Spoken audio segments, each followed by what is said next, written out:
Você vai ouvir o Evangelho segundo o Espiritismo, de Allan Kardec, com a explicação das máximas morais do Cristo, em concordância com o Espiritismo e suas aplicações às diversas circunstâncias da vida. Por Allan Kardec.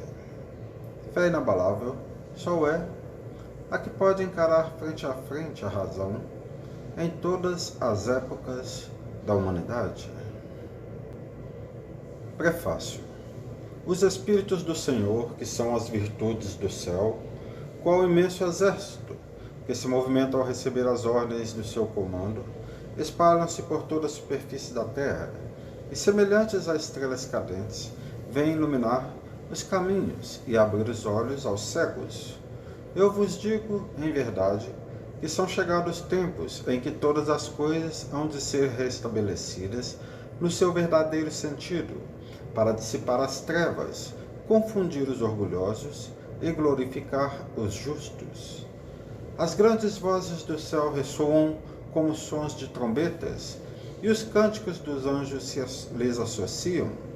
Nós vos convidamos, a vós homens, para o divino concerto. Tomai da lira, fazei uníssonas vossas vozes, e que num hino sagrado elas se estendam e repercutam de um extremo ao outro do universo. Homens, irmãos a quem amamos, aqui estamos juntos de vós. Amai-vos também uns aos outros, e dizei do fundo do coração, fazendo as vontades do Pai que está no céu: Senhor, Senhor, e podereis entrar no reino dos céus. O Espírito de verdade. Introdução. Parte 1. Objetivo dessa obra. Podem dividir-se em 5 partes as matérias contidas nos Evangelhos: os atos comuns da vida do Cristo, os milagres, as predições, as palavras que foram tomadas pela Igreja para o fundamento de seus dogmas e o ensino moral.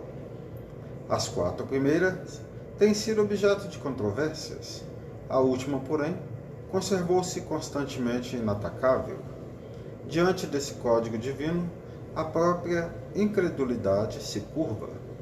É terreno onde todos os cultos podem reunir-se, estandarte sob o qual podem todos colocar-se, quaisquer que sejam suas crenças, porquanto jamais ele constituiu matéria das disputas religiosas que sempre e por toda a parte se originaram das questões dogmáticas. Aliás, se o discutissem, nele teriam aceitas encontrado sua própria condenação, visto que, na maioria, elas se agarram mais à parte mística do que à parte moral, que exige de cada um a reforma de si mesmo. Para os homens, em particular, constitui aquele código uma regra de proceder que abrange todas as circunstâncias da vida privada e da vida pública, o princípio básico de todas as relações sociais que se fundam na mais rigorosa justiça. É, finalmente, acima de tudo, o roteiro infalível para a felicidade vindoura, o levantamento de uma ponta do véu que nos oculta a vida futura. Essa parte é a que será objeto exclusivo dessa obra. Toda a gente admira a moral evangélica, todos lhe proclamam a sublimidade e a necessidade. Muitos, porém, assim se pronunciam por fé, confiando-os no que ouviram dizer, ou firmados em certas máximas que se tornaram proverbiais. Poucos, no entanto, a conhecem a fundo, e menos ainda são os que a compreendem e lhe sabem deduzir as consequências. A razão está, por muito, na dificuldade que apresenta o entendimento do Evangelho, que, para o maior número de seus leitores, é ininteligível. A forma alegórica e o intencional misticismo da linguagem fazem que a maioria o leia por descargo de consciência e por dever, como leem as preces sem as entender, isto é, sem proveito.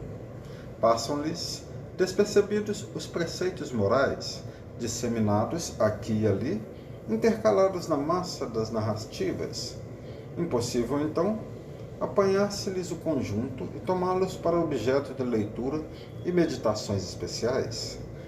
É certo que tratados já se hão escrito de moral evangélica, mas o arranjo em moderno estilo literário lhe tira a primitiva simplicidade, que ao mesmo tempo lhe constitui o encanto e a autenticidade. Outro tanto cabe dizer-se das máximas destacadas e reduzidas à sua mais simples expressão proverbial.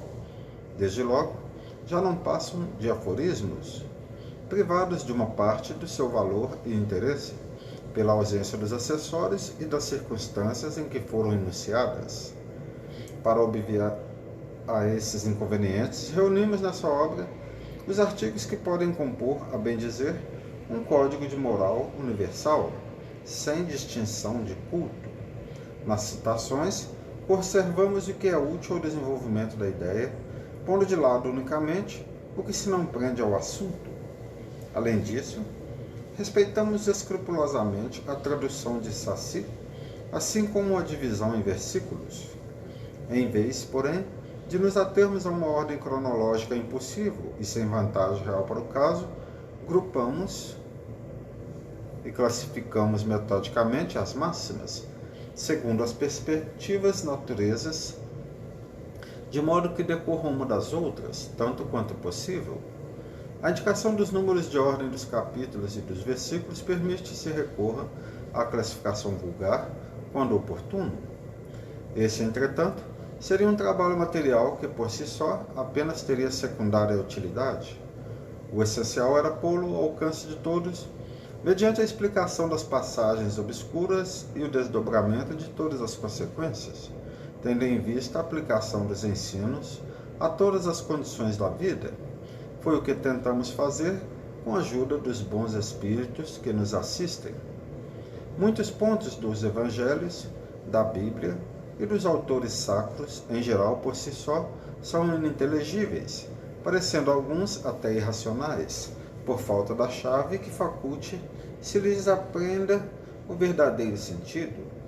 Essa chave está completa no Espiritismo, como já o puderam reconhecer os que o têm estudado seriamente e, como todos mais tarde, ainda melhor o reconhecerão. O Espiritismo se nos depara por toda a parte na Antiguidade e nas diferentes épocas da humanidade. Por toda a parte se lhe descobrem os vestígios, nos escritos, nas crenças e nos monumentos. Essa é a razão porque, ao mesmo tempo que rasga horizontes novos para o futuro, projeta luz não menos viva sobre os mistérios do passado. Como complemento de cada preceito, acrescentamos algumas instruções escolhidas, dentre as que os espíritos ditaram em vários países e por diferentes médiuns. Se elas fossem tiradas de uma fonte única, houveram talvez sofrido uma influência pessoal ou a do meio, ao passo que a diversidade de origens prova que os espíritos dão indistintivamente seus ensinos e que ninguém a esse respeito goza de qualquer privilégio. Esta obra é para o uso de todos. Dela podem todos aurir os meios de conformar com a moral do Cristo o respectivo proceder. Aos espíritas oferece aplicações que lhes concernem de modo especial, graças às relações estabelecidas duravente e permanentemente entre os homens e o mundo invisível, a lei evangélica que os próprios espíritos ensinaram a todas as nações já não será letra morta, porque cada um a compreenderá e se verá incessantemente compelido a pô-la em prática, a conselho de seus guias espirituais. As instruções que promanam dos espíritos são verdadeiramente as vozes do céu, que vêm esclarecer os homens e convidá-los à prática do Evangelho. Parte 2. Autoridade da doutrina espírita. Controle universal do ensino dos espíritos. Se a doutrina espírita fosse de concepção puramente humana, não ofereceria por penhor senão as luzes daquele que a houvesse concebido. Ora, ninguém neste mundo poderia alimentar fundadamente a pretensão de possuir com exclusividade a verdade absoluta. Se os espíritos que a revelaram se houvessem manifestado a um só homem, nada lhe garantiria a origem, porquanto fora mister acreditar, sob palavra, naquele que dissesse ter recebido deles o ensino. Admitida de sua parte sinceridade perfeita, quanto muito poderia ele convencer as pessoas de suas relações, conseguiria sectários, mas nunca chegaria a congregar todo o mundo. Quis Deus que a nova revelação chegasse aos homens por mais rápido caminho e mais autêntico. Incumbiu, pois, os espíritos de levá-la de um polo a outro, manifestando-se por toda parte, sem conferir a ninguém o privilégio de lhes ouvir a palavra. Um homem pode ser ludibriado, pode enganar-se a si mesmo. Já não será assim quando milhões de criaturas veem e ouvem a mesma coisa. Constitui isso uma garantia para cada um e para todos. Ademais, pode fazer-se que desapareça um homem, mas não se pode fazer que desapareçam as coletividades. Podem queimar-se os livros, mas não se podem queimar os espíritos. Ora, queimassem-se todos os livros e a fonte da doutrina não deixaria de conservar-se inexaurível, pela razão mesma de não estar na terra, de surgir em todos os lugares e de poderem todos descendentar-se nela. Faltem os homens para difundi-la. Haverá sempre os espíritos, cuja atuação a todos atinge e aos quais ninguém pode atingir. São, pois, os próprios espíritos que fazem a propagação, com auxílio dos inúmeros médiuns, que também eles, os espíritos, vão suscitando de todos os lados. Se tivesse havido unicamente um intérprete, por mais favorecido que fosse, o espiritismo mal seria conhecido. Qualquer que fosse a classe que pertencesse, tal intérprete houvera sido objeto das prevenções de muita gente, nem todas as nações o teriam aceitado, ao passo que os espíritos se comunicam em todos os pontos da terra, a todos os povos, a todas as seitas, a todos os partidos, e todos os aceitam. O espiritismo não tem nacionalidade, não faz parte de nenhum culto existente, nenhuma classe social o impõe, visto que qualquer pessoa pode receber instruções de seus parentes e amigos de além-túmulo. Cumpre seja assim, para que ele possa conduzir todos os homens à fraternidade. Se não se mantivesse em terreno neutro, alimentaria as dissensões em vez de apaziguá-las. Nessa universalidade do ensino dos espíritos reside a força do espiritismo e também a causa de sua tão rápida propagação, ao passo que a palavra de um só homem, mesmo com o concurso da imprensa, levaria séculos para chegar ao conhecimento de todos. Milhares de vozes se fazem ouvir simultaneamente em todos os recantos do planeta, proclamando os mesmos princípios e transmitindo-os aos mais ignorantes, como aos mais doutos, a fim de que não haja deserdados. É uma vantagem de que não gozara ainda nenhuma das doutrinas surgidas até hoje. Se o Espiritismo, portanto, é uma verdade, não teme o mal-querer dos homens, nem as revoluções morais, nem as subversões físicas do globo, porque nada disso pode atingir os espíritos. Não é essa, porém, a única vantagem que lhe decorre da sua excepcional posição. Ela lhe faculta inatacável garantia contra todos os cismas que pudessem provir, seja da ambição de alguns, seja das contradições de certos espíritos. Tais contradições, não há a negar, são um escolho, mas que traz consigo o remédio ao lado do mal. Sabe-se que os espíritos, em virtude da diferença entre as suas capacidades, longe se acham de estar individualmente considerados na posse de toda a verdade, que nem a todos é dado penetrar certos mistérios, que o saber de cada um deles é proporcional à sua depuração, que os espíritos vulgares mais não sabem do que muitos homens, que entre eles, como entre estes, há presunçosos e sofâmonos, que julgam saber o que ignoram, sistemáticos, que tomam por verdades as suas ideias, enfim, que só os espíritos da categoria mais elevada, os que já estão completamente desmaterializados, se encontram despidos das ideias e preconceitos terrenos. Mas também é sabido que os espíritos enganadores não escrupulizam em tomar nomes que não lhes pertencem para impingirem suas utopias. Daí resulta que, com relação a tudo que seja fora do âmbito do ensino exclusivamente moral, as revelações que cada um possa receber terão caráter individual, sem cunho de autenticidade, que devem ser consideradas opiniões pessoais de tal qual espírito, e que imprudente for aceitá-las e propagá-las levianamente como verdades absolutas. O primeiro exame comprobativo é, pois, sem contradita, o da razão, ao qual cumpre se submeta, sem exceção, tudo que vem dos espíritos. Toda teoria, em manifesta contradição com o bom senso, com uma lógica rigorosa e com os dados positivos já adquiridos, deve ser rejeitada, por mais respeitável que seja o nome que traga como assinatura. Incompleto, porém, ficará esse exame em muitos casos, por efeito da falta de luzes de certas pessoas e das tendências de não poucas a tomar as próprias opiniões como juízes únicos da verdade. Assim sendo, que hão de fazer aqueles que não depositam confiança absoluta em si mesmos? Buscar o parecer da maioria e tomar por guia a opinião desta. De tal modo é que se deve proceder em face do que digam os espíritos, que são os primeiros a nos fornecer os meios de consegui-lo.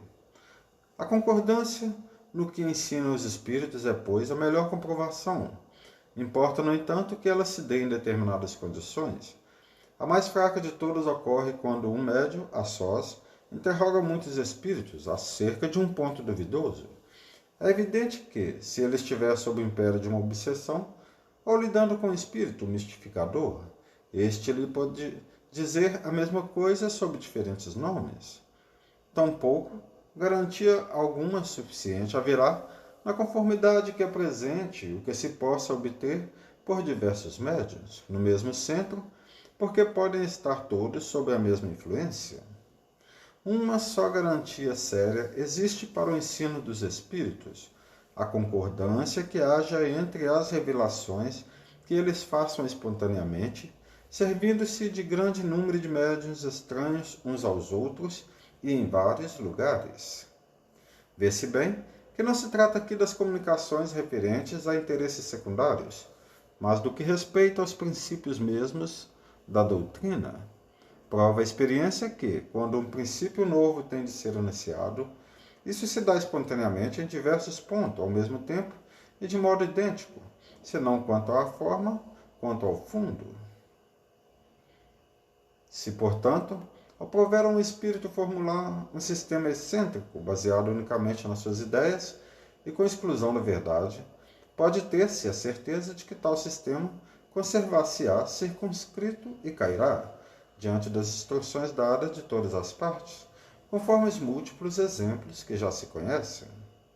Foi essa unanimidade que pôs por terra todos os sistemas parciais que surgiram na origem do Espiritismo, quando cada um explicava à sua maneira os fenômenos, e antes que se conhecessem as leis que regem as relações entre o mundo visível e o mundo invisível. Essa é a base em que nos apoiamos quando formulamos um princípio da doutrina. Não é porque esteja de acordo com as nossas ideias que o temos por verdadeiro. Não nos arvoramos absolutamente em árbitro supremo da verdade e a ninguém dizemos: crede em tal coisa, porque somos nós que vô-lo dizemos. A nossa opinião não passa, aos nossos próprios olhos, de uma opinião pessoal, que pode ser verdadeira ou falsa, visto não nos considerarmos mais infalível do que qualquer outro.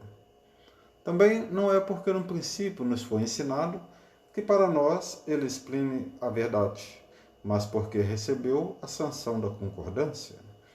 Na posição em que nos encontramos a receber comunicações de perto de 1000 centros espíritas sérios, disseminados pelos mais diversos pontos da Terra, achamos-nos em condições de observar sob que princípio se estabelece a concordância.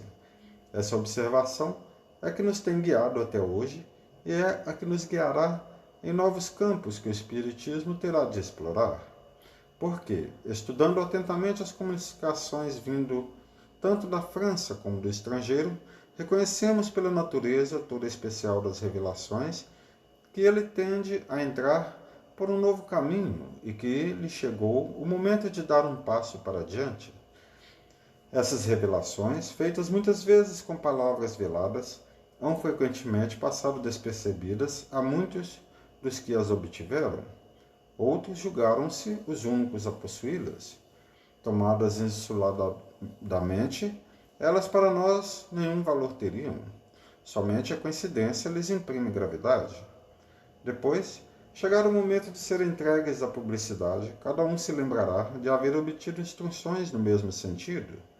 Esse movimento geral, que observamos e estudamos, com assistência dos nossos guias espirituais, é que nos auxilia a julgar da oportunidade de fazermos ou não alguma coisa. Essa verificação universal constitui uma garantia para a unidade futura do Espiritismo e anulará todas as teorias contraditórias. Aí é que, no porvir, se encontrará o critério da verdade, o que deu lugar ao êxito da doutrina exposta em O Livro dos Espíritos e em O Livro dos Médiuns, foi que em toda parte todos receberam diretamente dos Espíritos a confirmação do que esses livros contêm. Se de todos os lados tivessem vindo os Espíritos contradizê-la, já de há muito, haveriam aquelas obras experimentado a sorte de todas as concepções fantásticas. Nem mesmo o apoio da imprensa a salvaria do naufrágio. Ao passo que, privadas como se viram desse apoio, não deixaram elas de abrir caminho e de avançar celeremente. É que tiveram o apoio dos Espíritos, cuja boa vontade não só compensou, como também sobrepujou o mal-querer dos homens. Assim sucederá a todas as ideias que, emanando quer dos Espíritos, quer dos homens, não possam suportar a prova desse confronto, cuja força ninguém é lícito contestar. Suponhamos prazo algum Espíritos ditar, sob qualquer título, um livro em sentido contrário. Suponhamos mesmo que, com intenção hostil, objetivando desacreditar a doutrina, a malevolência suscitasse comunicações apócrifas. Que influência poderiam exercer tais escritos, desde que de todos os lados os desmentissem os espíritos? É com a adesão destes que se deve garantir aquele que queira lançar em seu nome um sistema qualquer. Do sistema de um só ao de todos, medei a distância que vai da unidade ao infinito. Que poderão conseguir os argumentos dos detratores sobre a opinião das massas, quando milhões de vozes amigas, provindas do espaço, se façam ouvir em todos os recantos do universo e no seio das famílias, a infirmá-los? A esse respeito já não foi a teoria confirmada pela experiência, que é feita das inúmeras publicações que traziam a pretensão de arrasar o espiritismo? Qual a que nem lhe retardou a marcha? Até agora, não se considera a questão desse ponto de vista, sem contestação, um dos mais graves. Cada um contou consigo, sem contar com os espíritos. O princípio da concordância é também uma garantia contra as alterações que poderiam sujeitar o espiritismo a seitas que se propusessem apoderar-se dele em proveito próprio e acomodá-lo à vontade.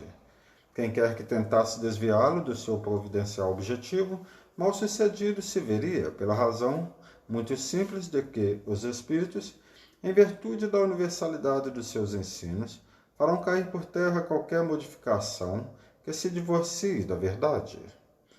De tudo isso, ressalta uma verdade capital, a de que aquele que quisesse opor-se à corrente de ideias estabelecida e sancionada poderia, é certo, causar uma pequena perturbação local momentânea, nunca, porém, dominar o conjunto, mesmo no presente, nem ainda menos no futuro.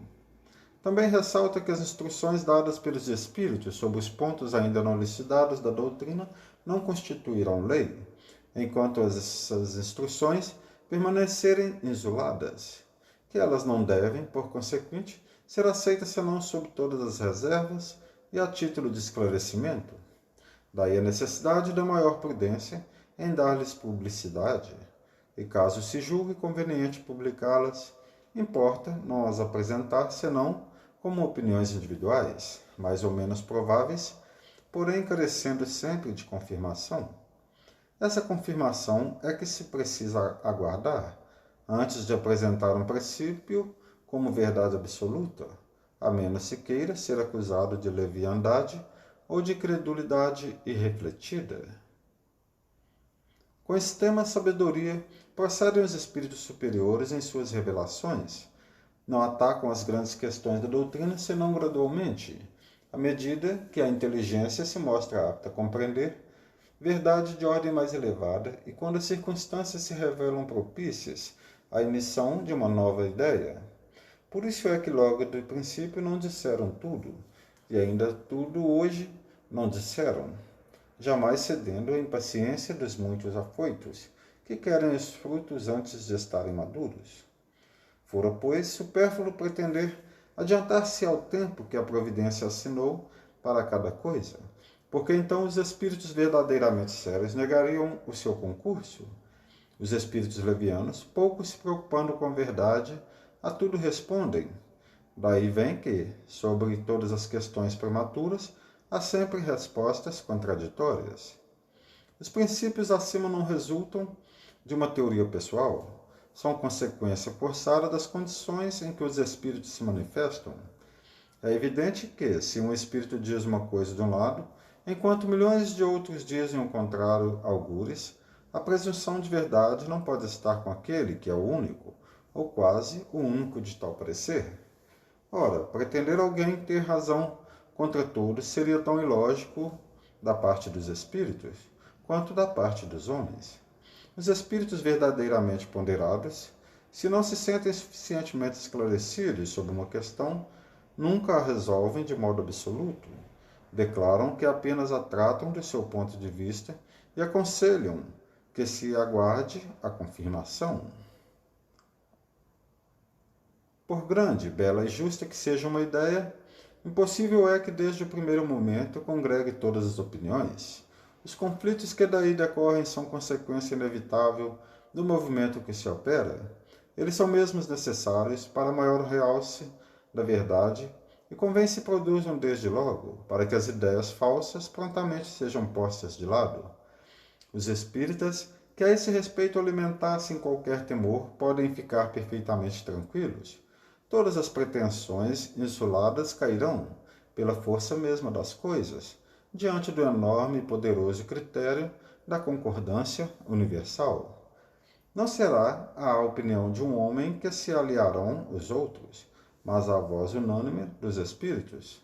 Não será um homem, nem nós, nem qualquer outro que fundará a ortodoxia espírita. Tampouco será um espírito que se venha impor a quem quer que seja. Será a universalidade dos espíritos que se comunicam em toda a terra por ordem de Deus. Esse o caráter essencial da doutrina espírita. Essa a sua força, a sua autoridade.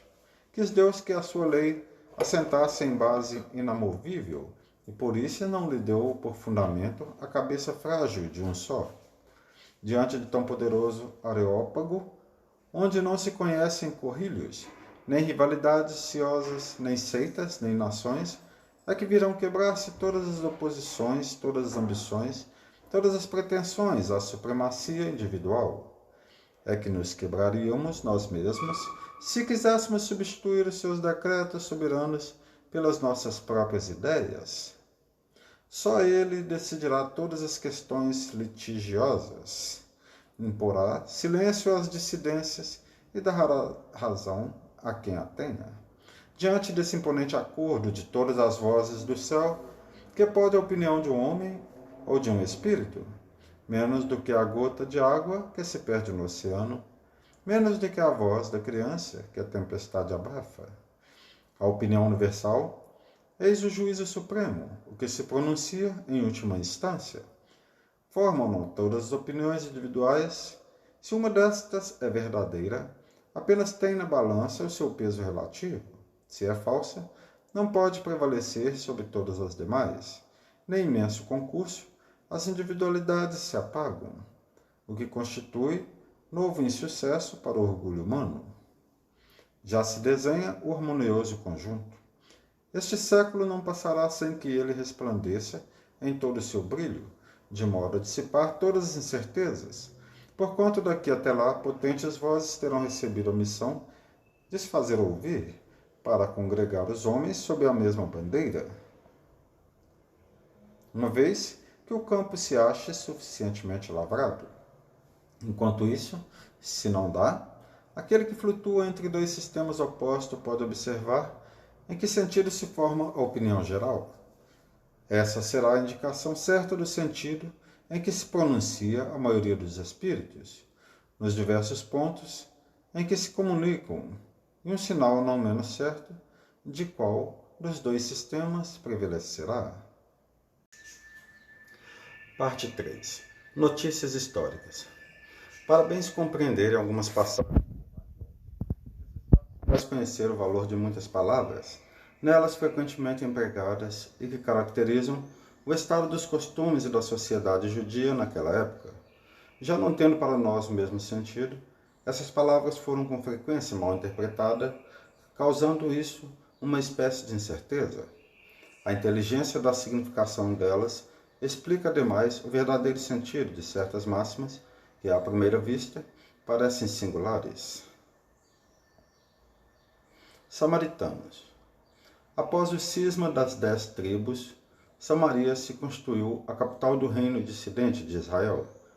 Destruída e reconstruída várias vezes, tornou-se, sob os romanos, a cabeça da Samaria, uma das 4 divisões da Palestina.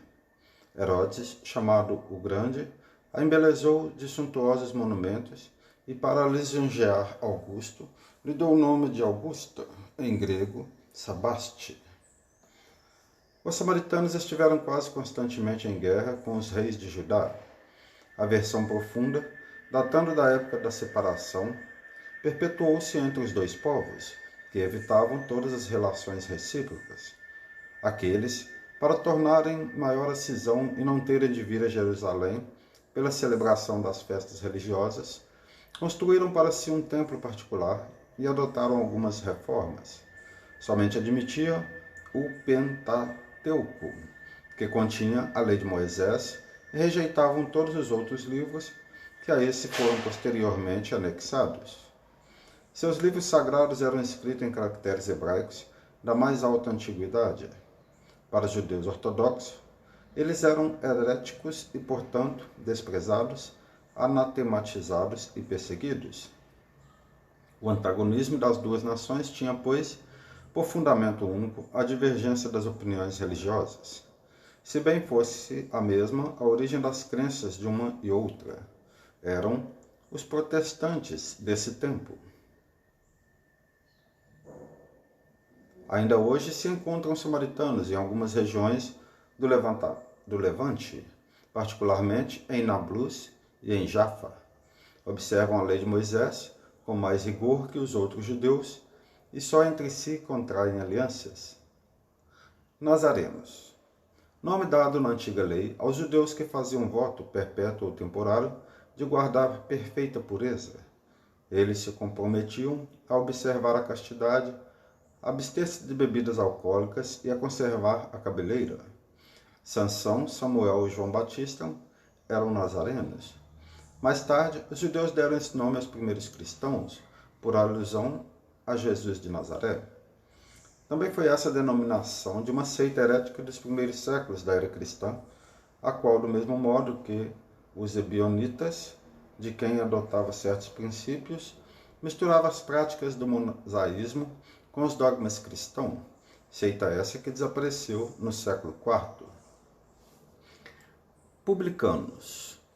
Eram assim chamados na antiga Roma os cavaleiros arrendatários das taxas públicas, incumbidos da cobrança dos impostos e das rendas de toda espécie, quer em Roma mesmo, quer nas outras partes do império.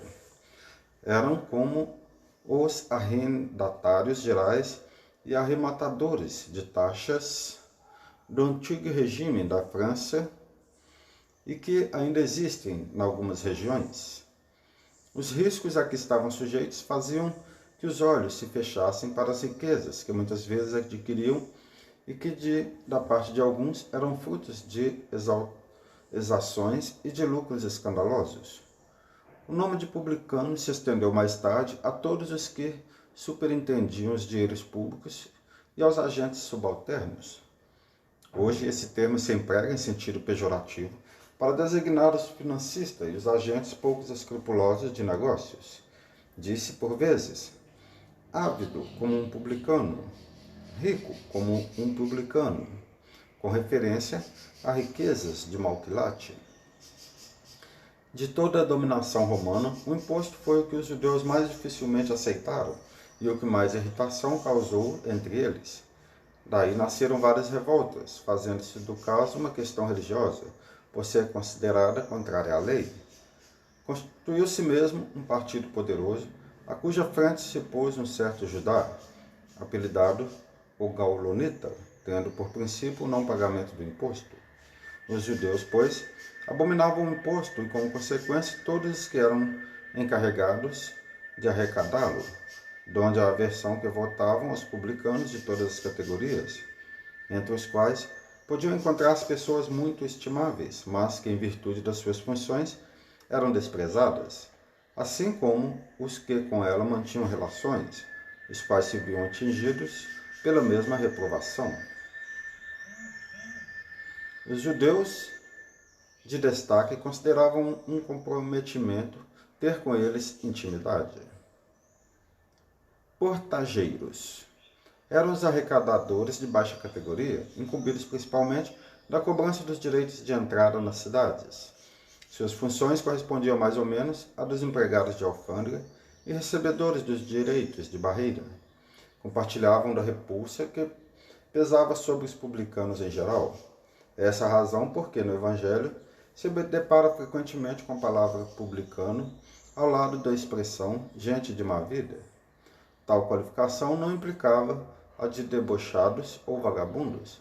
Era um termo de desprezo, sinônimo de gente de má companhia, gente indigna de conviver com pessoas distintas. Fariseus, do hebreu parush, divisão, separação.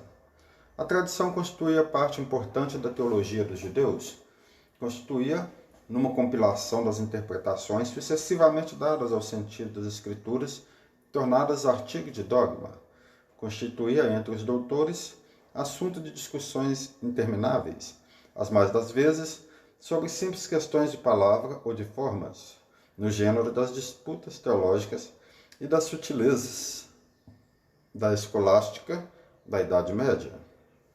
Daí nasceram diferentes seitas, cada uma das quais pretendia ter o monopólio da verdade, detestando-se umas às outras, como soe acontecer. Entre essas seitas, a mais influente era a dos fariseus, que teve por chefe Hilel, doutor judeu nascido na Babilônia, fundador de uma escola célebre, onde se ensinava que só se devia depositar fé nas Escrituras. Sua origem remonta a 180 a 200 anos antes de Jesus Cristo. Os fariseus, em diversas épocas, foram perseguidos, especialmente sob Hircano, soberano pontífice e rei dos judeus, Aristóbulo e Alexandre, rei da Síria. Este último, porém, lhes deferiu honras e restituiu os bens, de sorte que eles readquiriram o antigo poderio e o conservaram até a ruína de Jerusalém, no ano 70 da era cristã, época em que se lhes apagou o nome em consequência da dispersão dos judeus. Tomavam parte ativa nas controvérsias religiosas. Servis cumpridores das práticas exteriores do culto e das cerimônias, cheios de um zelo ardente de proselitismo, inimigos dos inovadores, afetavam grande severidade de princípios, mas, sob as aparências de meticulosa devoção, ocultavam costumes dissolutos, muito orgulho e, acima de tudo, excessiva ânsia de dominação. Tinham a religião mais como meio de chegar a seus fins do que como objeto de fé sincera. Da virtude nada possuíam, além das exterioridades e da ostentação. Entretanto, por umas e outras exerciam grande influência sobre o povo, a cujos olhos passavam por santas criaturas. Daí, os serem muito poderosos em Jerusalém. Acreditavam, ou pelo menos fingiam acreditar, na providência, na imortalidade da alma, na eternidade das penas e na ressurreição dos mortos. Jesus, que prezava sobretudo a simplicidade e as qualidades da alma, que na lei preferia o espírito, que vivifica, à letra, que mata, se aplicou durante toda a sua missão a lhes desmascarar a hipocrisia, pelo que tinha neles encarniçados inimigos. Essa é a razão por que se ligaram aos princípios dos sacerdotes para motinar contra Jesus o povo e eliminá-lo.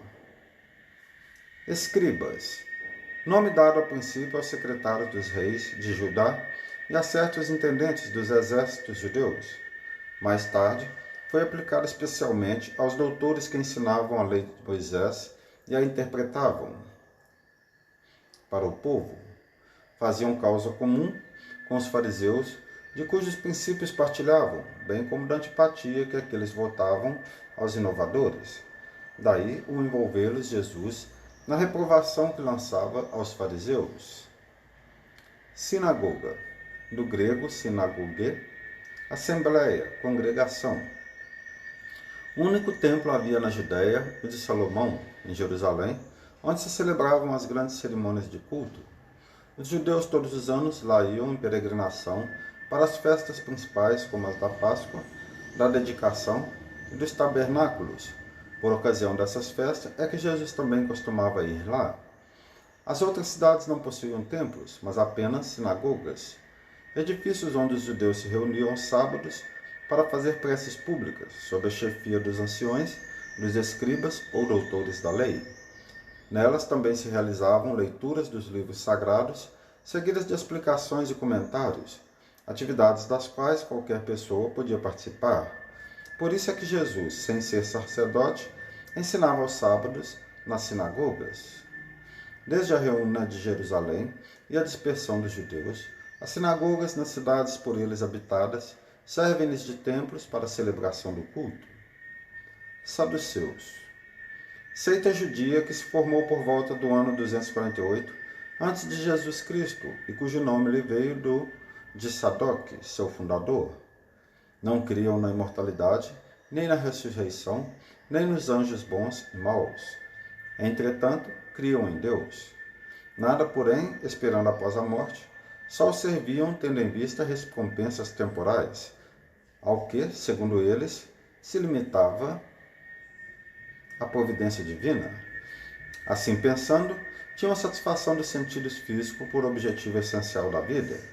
Quanto às Escrituras, atinham-se ao texto da lei antiga, não admitiam a tradição nem interpretações quaisquer, colocavam as boas obras e observância pura e simples da lei acima das práticas exteriores do culto.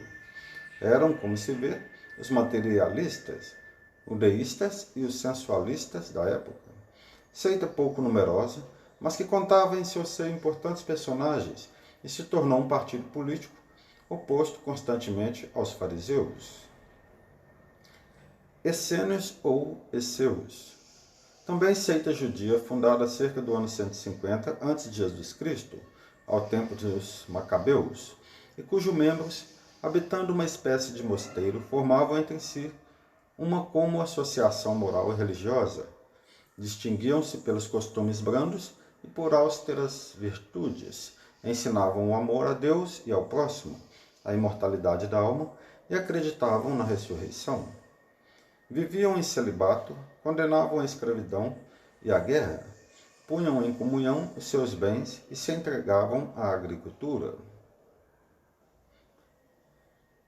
Contrários aos saduceus sensuais, que negavam a imortalidade, aos fariseus de rígidas práticas exteriores e de virtudes apenas aparentes, nunca os essênios tomaram parte nas querelas que tornaram antagonistas aquelas duas outras seitas. Pelo gênero de vida que levavam, assemelhavam-se muito aos primeiros cristãos, e os princípios da moral que professavam induziram muitas pessoas a supor que Jesus, antes de dar começo à sua missão pública, lhes pertencera à comunidade. É certo que ele há de tê-la conhecido, mas nada prova que se lhe houvesse filiado, sendo, pois, hipotético tudo quanto a esse respeito se escreveu. Terapeutas, do grego terapeutai, formado de terapeuem, servir, cuidar, isto é, servidores de Deus ou curadores. Eram sectários judeus contemporâneos do Cristo, estabelecidos principalmente em Alexandria, no Egito. Tinham muita relação com os essênios, cujos princípios adotavam, aplicando-se como esses últimos à prática de todas as virtudes. Eram de extrema frugalidade na alimentação, também celibatários, votados à contemplação e vivendo vida solitária. Constituíam uma verdadeira ordem religiosa. Filon, filósofo judeu platônico de Alexandria, foi o primeiro a falar dos terapeutas, considerando-os uma seita do judaísmo. Eusébio, São Jerônimo e outros pais da igreja pensam que eles eram cristãos. Fossem tais ou fossem judeus, o que é evidente é que, do mesmo modo que os essênios, eles representam o traço de união entre o judaísmo e o cristianismo. Parte 4.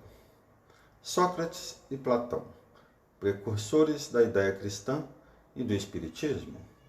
Do fato de haver Jesus conhecido a seita dos essênios, for errôneo concluir que a sua doutrina auriu-a ele dessa seita, e que, se houvera vivido noutro meio, teria professado outros princípios. As grandes ideias jamais irrompem de súbito. As que assentam sobre a verdade sempre têm percussores e lhes preparam parcialmente os caminhos. Depois, chegando o tempo, envia Deus um homem com a missão de resumir, coordenar e completar os elementos esparsos, de reuni-los em corpo de doutrina. Desse modo, não surgindo bruscamente, a ideia, ao aparecer, encontra espíritos dispostos a aceitá-la, tal o que se deu com a ideia cristã, que foi pressentida muitos séculos antes de Jesus e dos essênios, tendo por principais percursores Sócrates e Platão. Sócrates, como o Cristo, nada escreveu, ou pelo menos nenhum escrito deixou.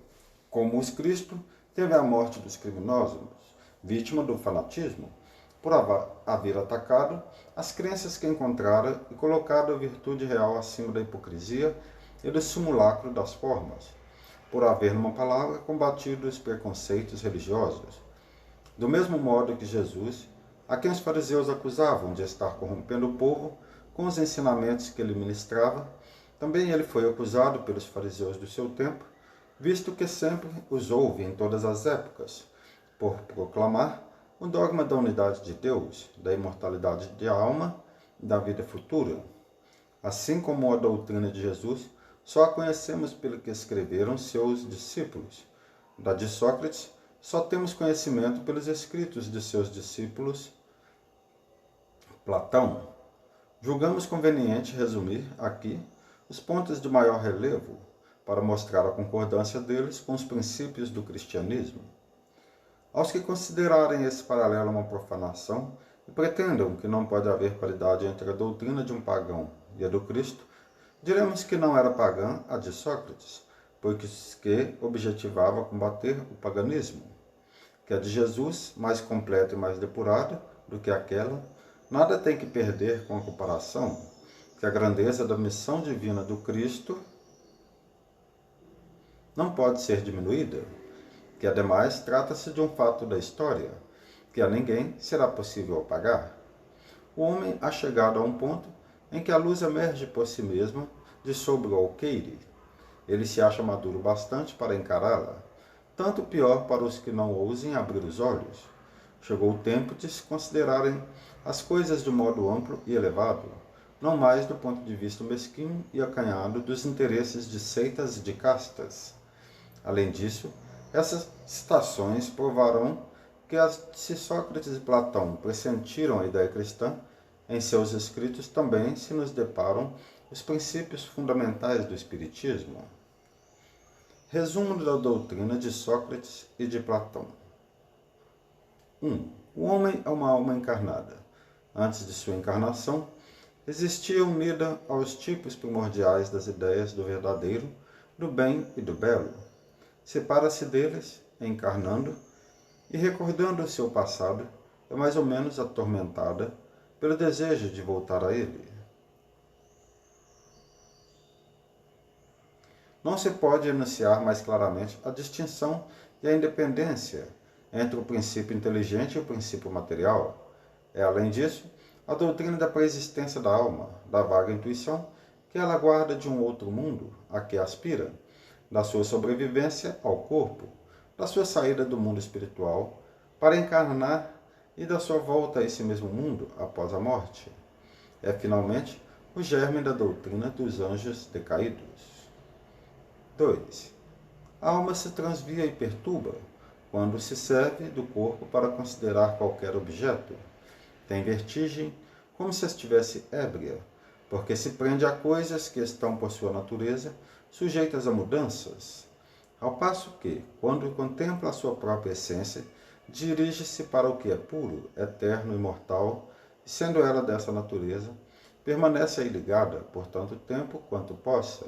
Cessam então os seus transviamentos, pois que está unida ao que é imutável, e a esse estado da alma é que se chama sabedoria. Assim, ilude a si mesmo o homem que considera as coisas de modo terra a terra, do ponto de vista material. Para as apreciar com justeza, tende a as ver do alto, isto é, do ponto de vista espiritual. Aquele, pois, que está da posse da verdadeira sabedoria, tende a isolar do corpo a alma, para ver com os olhos do espírito. É o que ensina o Espiritismo. 3. Enquanto tivermos o nosso corpo e a alma se achar mergulhada nessa corrupção, nunca possuiremos o objeto dos nossos desejos, a verdade. Com efeito, o corpo nos suscita mil obstáculos pela necessidade em que nos achamos de cuidar dele. Ademais, ele nos enche de desejos, de apetites, de temores, de mil quimeras e de mil tolices, de maneira que, com ele, impossível se nos torna ser ajuizados, nem por um instante. Todavia, se não nos é possível conhecer puramente coisa alguma, enquanto a alma nos está ligada ao corpo, de duas uma, ou jamais conheceremos a verdade, ou só conheceremos após a morte.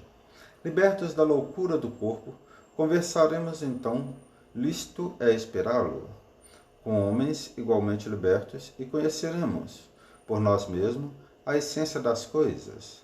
Essa é a razão por que os verdadeiros filósofos se exercitam em morrer e a morte não se lhes afigura, de modo nenhum, temível.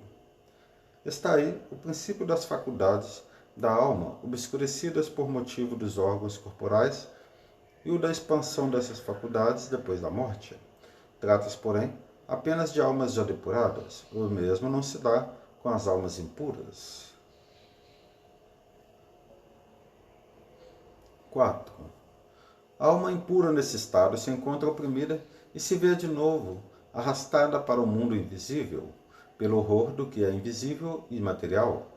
Erra então, diz-se, em torno dos monumentos e dos túmulos, junto aos quais já se têm vistos tenebrosos fantasmas, quais devam ser as imagens das almas que deixaram o corpo sem estarem ainda inteiramente puras, que ainda conservam alguma coisa da forma material, o que faz que a vista humana possa percebê-las.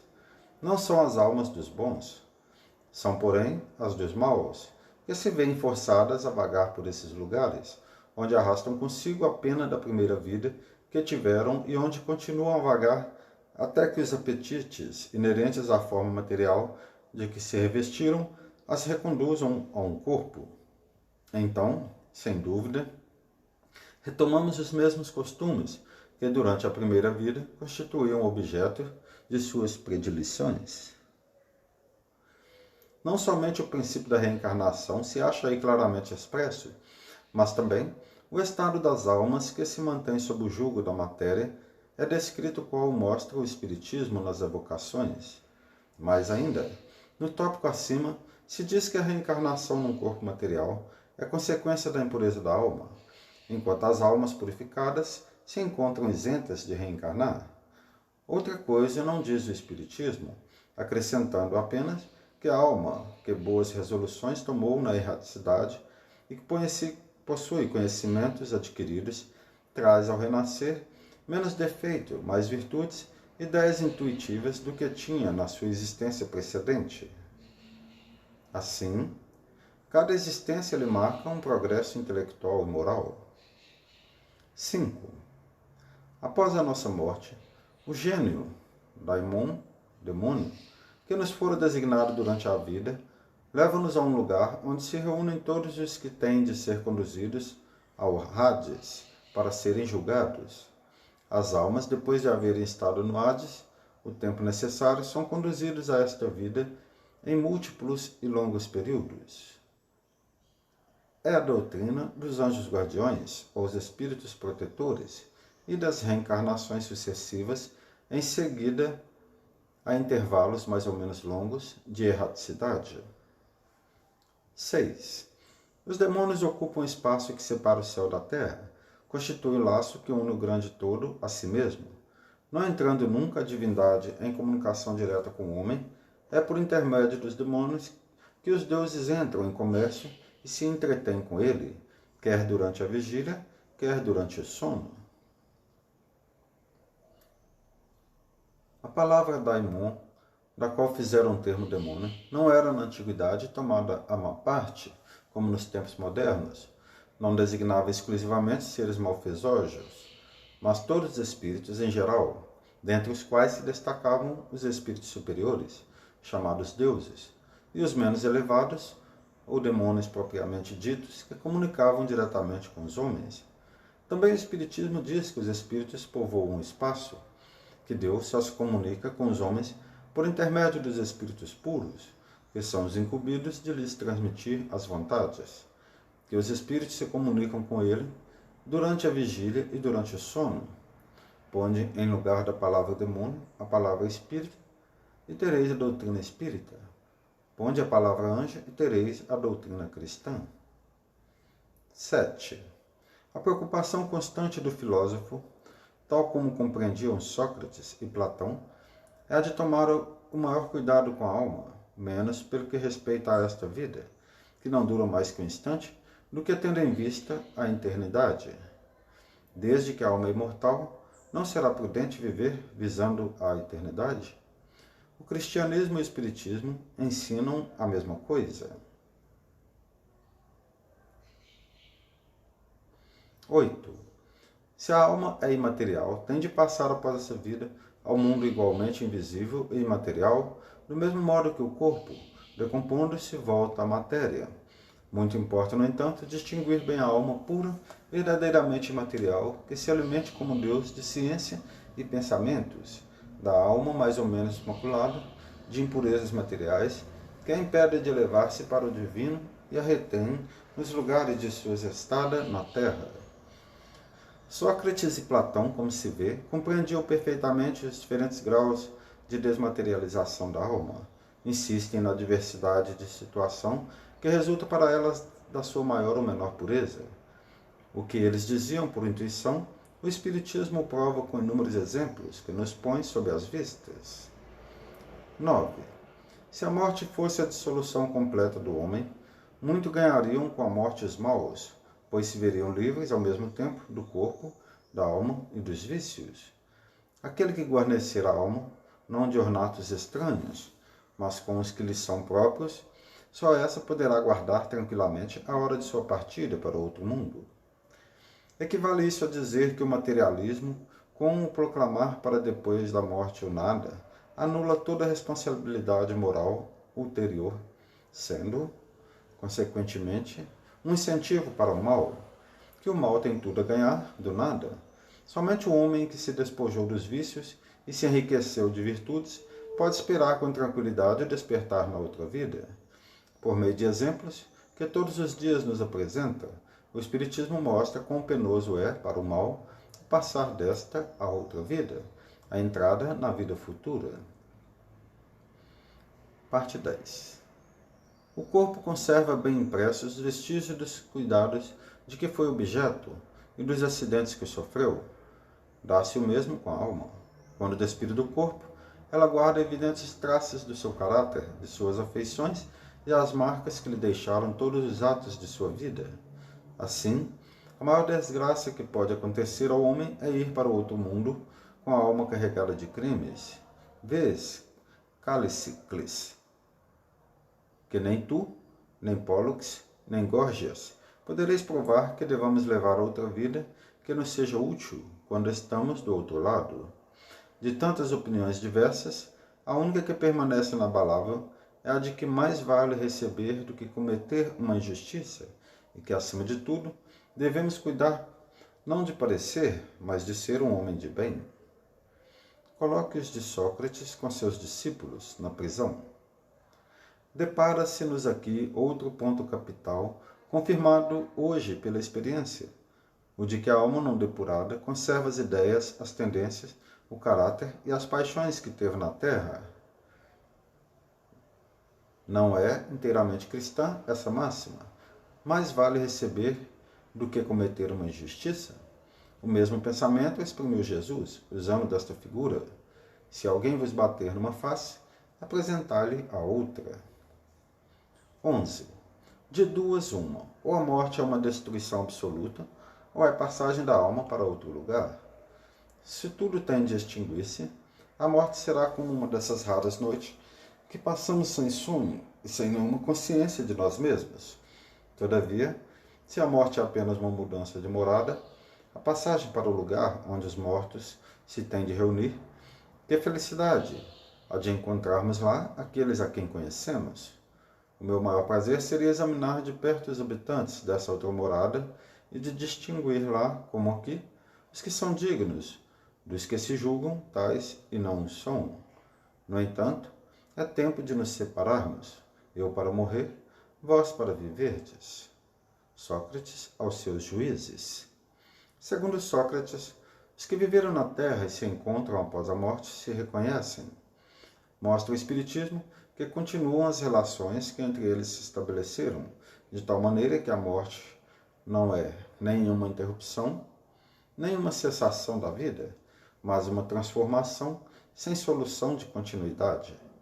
Houvessem Sócrates e Platão conhecido os ensinos que o Cristo difundiu 500 anos mais tarde e os que agora o Espiritismo espalha, e não teriam falado de outro modo.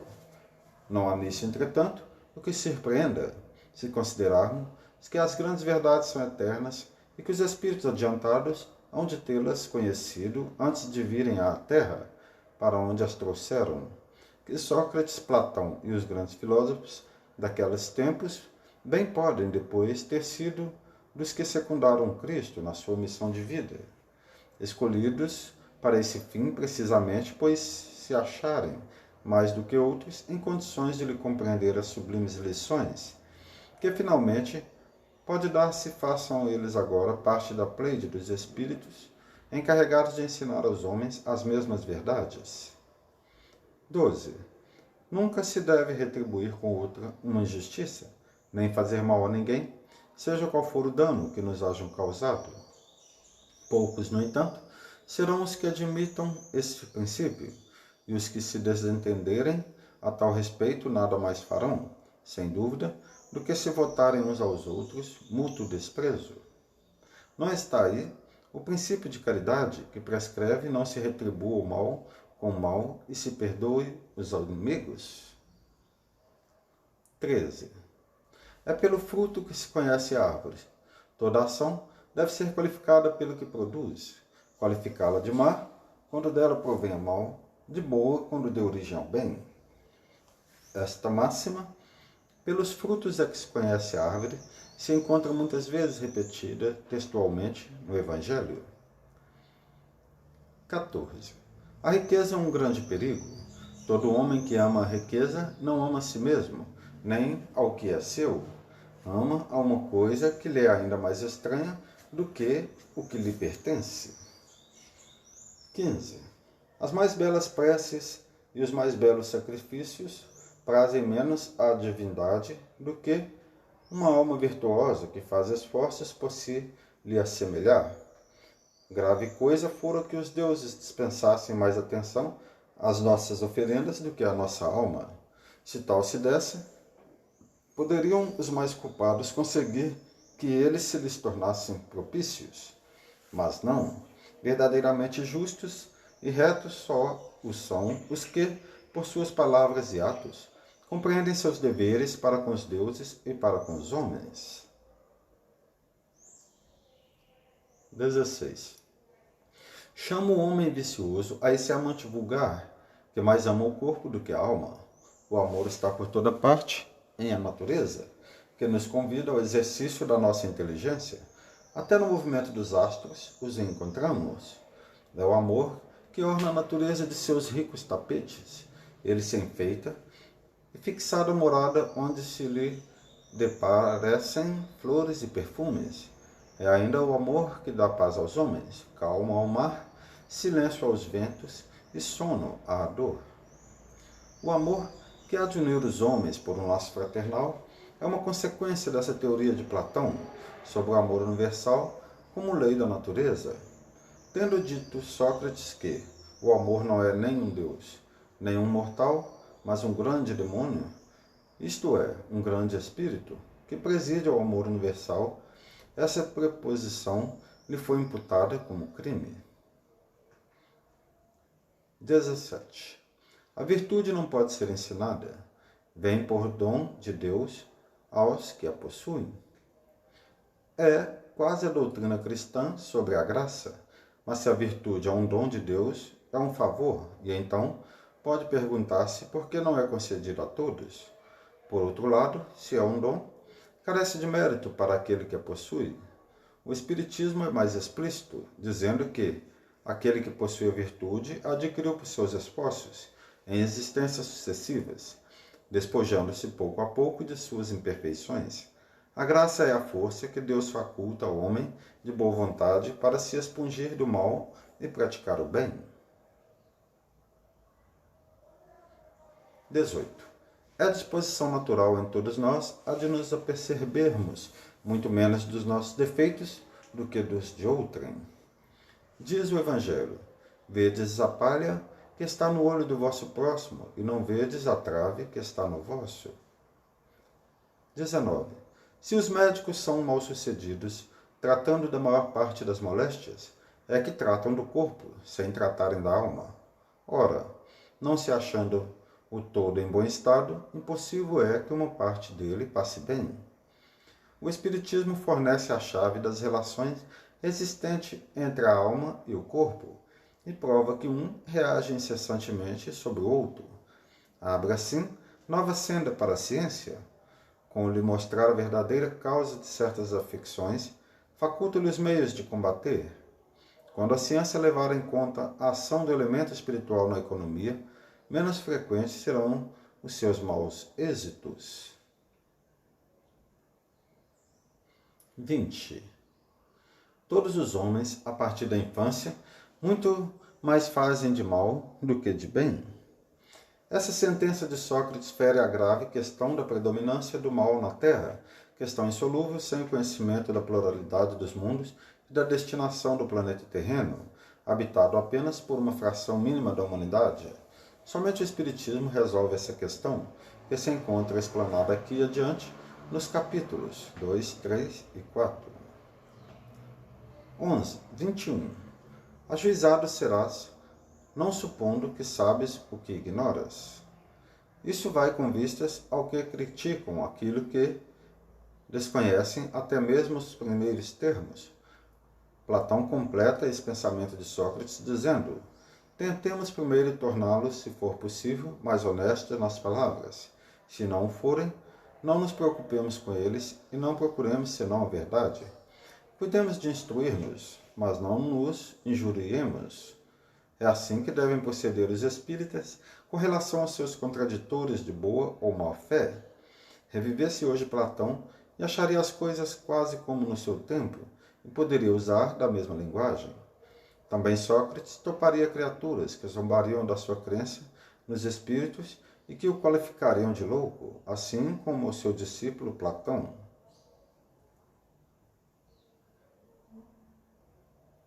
Foi por haver professado esses princípios que Sócrates se viu ridicularizado, depois acusado de impiedade e condenado a beber cicuta.